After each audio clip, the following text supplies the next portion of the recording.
ថ្ងៃនេះដែរខ្ញុំមកបង្ហាញពីវិធីធ្វើបង្អែមល្ពៅបើបងប្អូនមានល្ពៅនៅផ្ទះអាចមកធ្វើបង្អែមដូចនាងខ្ញុំបានងាយស្រួលទេ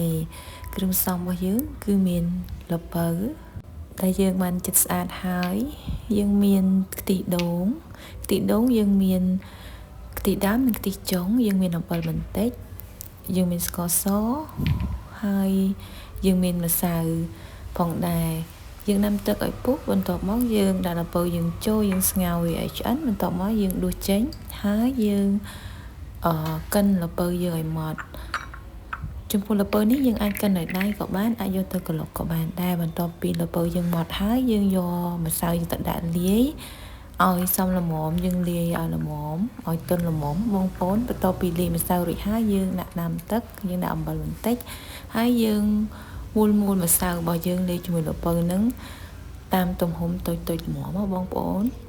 បន្ទាប់ពីយើងមូលហើយយើងដាក់ចូលទឹកក្តៅដែលពុះហ្នឹងបំផ្លែតទៅហើយយើងដួសចេញបន្ទាប់មកយើងមូលឲ្យអស់ម្សៅរបស់យើង